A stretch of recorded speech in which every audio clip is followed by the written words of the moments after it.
Sir आखिर वो कौन से ऐसी ताकतें हैं, वो कौन से ऐसे अफराद हैं मंसूर जो साहब, काकड़ साहब कहते हैं ना मैनू पता है, वो कहते हैं मुझसे तो मशावरत ही नहीं हुई, निगरान वजीर दाखिला कहते हैं मुझे भी कुछ नहीं पता। तो फिर मंसूर साहब आपको पता होगा ना। नहीं, वो सही कह रहे हैं, वो दोनों बेचारे सही कह रहे हैं, आप उनके ऊपर क्यों इल्जाम लगा रहे हैं? वो इस सिस्टम के अंदर उतने ही पावरफुल हैं जितना इस वक्त इमरान खान है। वो भी अडयाला जेल में है ना, तो जितनी को पावर इमरान खान के पास है, उनके पास भी तकरीबन इतनी पावर है। कमाल है। निगरान मेरा सवाल ये है कि अगर मेरा सवाल ये है कि यहाँ पे अगर हमने बैठ के इमरान खान कितना ही बुरा क्यों ना हो, है पाकिस्तान का एक साबिक वजीर आजम, है एक सियासतदान, बिल्कुल, हम लोग बैठ के आधा घंटा बैठ के नवाज शरीफ और इमरान खान को जितना मर्जी बुरा भला कह लें कि ये लोग डीले खड़काते हैं, वादे कुछ करते हैं, दावे कुछ करते हैं और डीले खड़का के बाहर निकल जाते हैं, और दूसरी साइड की भी तो बात करें। हाँ, कि भाई आपने किस तरह इस जुडिशल सिस्टम का बेड़ा गर्क करके रख दिया। हाँ। वो जज मोहम्मद बशीर जो बेचारा छुट्टियों पे जाना चाह रहा था, उसको रोक दिया गया, नहीं बेटा तूने छुट्टियां नहीं करनी, तूने पहले फैसला देना है। उसने फैसला दे दिया, उसकी कोई रिस्पेक्ट है, उसकी कोई इज्जत है कि भाई वो भी बेचारा आज कहता होगा कि मेरे को एवं 14 साल की सजा करवाती, तुझे बनी काला ही भेजना सी। नहीं, बट मंसूर साहब उसका तो ये जो सारा सिनेरियो है उसका तो एक बड़ी शुरू ही मेरे ख्याल में नुसरत साहब ने एक जो पॉइंट किया वो बड़ा वजनी है कि ये सब कुछ एक उस 9 मई की छतरी के नीचे है। उसको कैसे रिफ्लेक्ट करेंगे उसके ऊपर आपके? ये नेचुरली उसका आउटपुट तो मैं बताता हूं जी सर, मैं बताता हूं। बात यह है कि जब नवाज शरीफ को सजा हुई तो आप खुद भी एक लॉयर हैं, आप इस बात को मानते हैं कि पनामा का मामला चलाते आपने अकामा में उड़ा दिया। ऐसे ही चलें ठीक है, ऐसे ही अब यहां पे 9 मई बिल्कुल उड़ा के रख दें, जिसने 9 मई किया आप उड़ा के रख दें, बिल्कुल भी लीनियंसी मत शो कराइए। ठीक, क्या पाकिस्तान तहरीक-ए-इंसाफ 9 एक दहशतगर्द जमात डिक्लेयर हो गई है? नहीं। क्या ये तमाम अफराद, इनको हमने दहशतगर्द डिक्लेयर कर दिया है कि जनाब आज के बाद जो है वो ये पाकिस्तानी सियासत में इनका कोई ताल्लुक नहीं हो सकता? अगर तो ऐसा हो गया तो फिर इनके साथ जो मर्जी करें, लेकिन मेरे भाई 9 मई के चक्कर के अंदर जो है वो ये तो नहीं हो सकता कि आप हर बात किए जाएं, हर चीज होती रहे कि जी चूंकि तू 9 मई कितना हूं नहीं छड़ना, चूंकि तू 9 मई कितना ऐसे नहीं छड़ना। हाँ, 9 मई के जो मुजरिम है उनको आप करार वाकई सजा दें, बिल्कुल ना छोड़ें। अगर तो बुशरा बीबी भी 9 मई वाली हैं, उनको भी ना छोड़ें, ठीक है। लेकिन ये 9 मई आखिर कितनी देर चलेगा? 2024, 2025, 2026 खत्म करें। अच्छा, मुझे उठा के जेलों में फेंक आपकी और अपनी या हमारी जितनी भी सहाफती जिंदगी है उसके अगले 2-3 साल तो इसका शोर मुझे कहीं कम होता नजर नहीं आता। मुझे पता नहीं क्यों ऐसा लगता है। राणा साहब मुझे ये फरमाइएगा सर, अब दोनों साइड, अब एक बात तो ये कि नुसरत साहब ने जो कहा कि वो लड़ाई में होता है ना कि आप घूर रहे हैं एक दूसरे को, तो पहले आंख किसने झपकी? वो आंख झपकी गई इमरान खान साहब की जनब से, यानी कि उन्होंने एक रिलीफ ले लिया। वो कहते हैं हमने नहीं लिया, we never asked for it. Bushra Bibi ने कभी नहीं रिलीफ मांगा कि बनी गाला भेजे। मंसूर साहब कहते हैं कि भाई वजीर आजम का भी कुछ भी नहीं है, ना वजीर दाखिला को कुछ पता है, वो तो बेचारे उनकी औकात ही कोई नहीं। तो जिसने डील दी है उनके भी बारे में तो बात करें ना कि उन्होंने कैसे रिलीफ दे दिया बुशरा बीबी को, जब बाकी खवातीन जेलों में हैं। तो बुशरा बीबी को तो वो तो अब कन्विक्टेड हैं, जब तक उनकी सजा कलअदम नहीं होती या मुअत्तल नहीं होती, तो उनको कैसे ये रिलीफ दे दिया गया? राणा साहब, इशू ये है, मंसूर साहब के प्रोग्राम की रिकॉर्डिंग में थे जिसमें आप भी थे, मैं भी था और मंसूर साहब होस्ट कर रहे थे। मैंने उसमें 5 बजे कहा था कि उसको अडयाला भेज रहे हैं, ठीक, ऑर्डर थोड़ी देर में हो जाएगा। ये मतलब रिकॉर्ड पे है ना बात, ये 3 दिन बनी गाला भेज रहे हैं। हाँ, बनी गाला उसे अडयाला नहीं भेजेंगे, रेस्ट हाउस कर रहे हैं। मरियम नवाज को ऑर्डर दिया गया था, उसने ऑप्ट किया नहीं जा रही। आज मैंने अपने रिपोर्टर से कहा कि उनसे दोनों से पूछना है, इमरान खान से भी और बेगम बुशरा से भी। कल वो कह रहे थे हमें नहीं पता था, मैंने कंबल दिया। भाई फिर आपको ये तो पता था आप अडयाला से जा रहे हैं। और जो नुसरत साहब ने सवाल उठाया, जेल में जो रिपोर्टर जाता है उसकी रिस्ट वॉच भी ये चेक होती है कि कहीं वो डिजिटल तो नहीं है। हाँ। और फिर सब चीज़ें निकलवा के उसकी स्टैंप हथेली पे करते हैं ताकि वो कैदियों के या मुलजिम के उसमें ना चला जाए।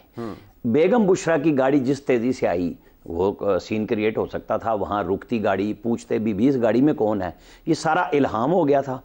ये बात इसलिए हो रही है कि जिसने भी ये डिज़ाइन किया उसने कमाल किया कि सारी पार्टियां आपस में, मतलब आपको पता है ना कि ट्रोलिंग पार्टियां की आपस में भी तकसीम शुरू हो गई है कि खान को महात्मा बनाना है, लिहाजा बेगम बुशरा ने डील किया, वो खान मासूम है। मतलब वो सारे लल्लू पंजू यस्सू सारे आए, वो सारे इस चोचे को, रोटी को चोची कहने वाला बना के, मैं और लफ्ज़ नहीं कह रहा, और ये वहीं का वहीं मासूम अनिल खता बैठा हुआ है। ये कोई बात है भला? भाई ये सारी मिली भगत है। मुराद सईद का ट्वीट आता है और वो कहता है इस खान को ये उसको इतनी लंबी किताब लिखी है जी जी जी, ये हमें डील ऑफर हुई है, तीन ऑफर वो मैं रहूंगा अभी आपके सामने। तो वही ना नहीं उसमें 3 साल के लिए कहा है कि बनी गाला में बंद, मतलब ये इल्हाम हो रहे हैं सारों को, छुप के बैठे हैं, ये सारे के सारे मिल के बैठे हुए हैं और वक्त पे आ रहे हैं। हर बंदे को अपना पता है, खान को अपना पता है, उसने टकरा के, और वो जो बात हो रही थी ना 9 मई कब तक चलेगा, वो 100% अपनी जगह पे दुरुस्त है, लेकिन वही चलेगा। यही इसकी हकीकत है। ये उस तरह ही हकीकत है जिस तरह तहरीक लब्बैक को पीटीआई की गवर्नमेंट के वफाकी वजीर, वो भाग दौड़ यानी फवाद चौधरी, वो कहते थे कि हमने इसको कर दिया है बैन, और जब उसकी बैन लिफ्ट हुई तो मैंने जब कहा कि इसके ऊपर डिसइंफॉर्मेशन का केस चलाओ, ये मीडिया पे चलाता है, तो वो मेरे भाग पड़ा कि जी सीक्रेट फंड चेक करो इसके कितने हैं। भाई मैंने कहा था आप करो, उस वक्त कहीं उस सुप्रीम कोर्ट ने पूछा था कि भाई तुमने बैन की और मेरे पास लाए बगैर फिर बहाल कर दी, तो किसके कहने पे किया था? ये वही ताकतें हैं भाई। इस मुल्क में ताकत का नाम एस्टेब्लिशमेंट है, आप जो मर्जी रख लें, उनका ये फैसला है। एक मुख्तसर सा ब्रेक करी, वापस आते हैं। अलीमा खान साहिबा की मैंने चलाई शुरू में, ये एक्चुअली क्या इन लाइंस पर हो रहा है सब कुछ? और ये जो इंतखाबात के अंदर आपने देखा मियां नवाज शरीफ साहब, मरियम नवाज शरीफ साहिबा, बिलावल साहब, सारे बार बार रीएश्योरेंस मांग रहे हैं लोगों से, कभी वोट देना है, हमें मेजॉरिटी देनी है, ज़्यादा सीटें देनी है, बट क्या ये ऐसा ही पैन आउट करेगा या कुछ मुख्तलिफ हो जाएगा? और ये जो डील की बात है, जो 3 चीज़ें जी इमरान खान साहब के सामने रखी गई हैं, जो मुराद सईद साहब की इस ट्वीट के अंदर बड़ी लंबी थोड़ी पूरी दास्तान है, वो इसकी क्या कोई रेलेवेंस है, हकीकत से करीब करीब है या नहीं है? ब्रेक के बाद एक फिर आप खुशामदीद कहते हैं। नुसरत जावेद साहब, इंतखाबात में क्या ये रिपीट होगा 2018 वाला कि जी वो आरटीएस को बैठ रहा है, या कोई धांधली हो रही है, कोई बड़ी प्लानिंग है, इस टाइप की कोई चीज़ होगी, या इस बात पर जोर पड़ेगा कि जी जो आज़ाद उम्मीदवार हैं, ज़ाहिरी बात है आज़ाद फिर उनकी आज़ादी ख़ास जगह से सल्ब कर ली जाती है और फिर उनको बताया जाता है कि आपने वहाँ जाना है, ये तरीक़ाकार अपनाया जाएगा, या दोनों का कॉम्बिनेशन होगा? सर मेरा अपना ख्याल है जी कि with the passage of time जो स्टेट है ना वो ज़्यादा सोफिस्टिकेटेड हो जाती है और शायद इन्हें आरटीएस बिठाने की ज़रूरत ना पड़े। अलीमा बीबी के भाई चूँकि वो दूसरे तरीके से आए थे जिसमें कंप्यूटर को मैनिपुलेट किया था, तो उनका ये ख्याल है कि चोरी करने का शायद वही एक वाहिद तरीका है साइंटिफिक। मैं ये समझता हूँ जी कि मंसूर साहब ने जो पॉइंट उठाया था वो बहुत वैलिड है, बहुत ही लेजिटिमेट क्वेश्चन था कि जी इमरान साहब या उनकी जमात को बुरा भला क्यों कहा जाए, ये क्यों कहा जाए, ये इम्प्लाई खाली हम करके खुश क्यों हो रहे हैं, कि इमरान साहब या उनकी जमात को बुरा भला क्यों कहा जाए, ये क्यों कहा जाए, ये इम्प्लाई खाली हम करके खुश क्यों हो रहे हैं, कि जी झुक गए ही कि ब्लिंक तो उस पार्टी ने किया है। देखिए सर, ये जो रियासत होती है ना, एक इबरत का निशान बनाने के अलावा लॉन्ग टर्म में अपने मुखालिफिन को गंदा भी करती है। 4 अप्रैल 1979 में जुल्फ़िकार अली भुट्टो को फांसी दी गई थी, लेकिन सर 1980 में उस जमात के अहम तरीन रहनुमा गुलाम मुस्तफ़ा जतोई साहब क्रूज़ पे थे, उन्हें बुलवाया गया उस वक्त के वज़ीर दाखिला महमूद हारून साहब के ज़रिए और कहा गया कि हम आपको केयर टेकर प्राइम मिनिस्टर बनते हैं यानी बनाते हैं, और आप उनको जो है 2 हफ्ते तक इंगेज किया गया मुज़ाकरात में। अब जहाँ तक तो इबरत का निशान बनाना था, तो अपने घर से उठी खदीजा शाह को नहीं छोड़ा गया, नहीं बख्शा गया, गरीब घरानों से उठी सनम जावेद को नहीं छोड़ा गया, आलिया हमजा जैसी खातून जो कि मैं समझता हूँ बहुत मेहनत करती थी, उसको नहीं छोड़ा गया।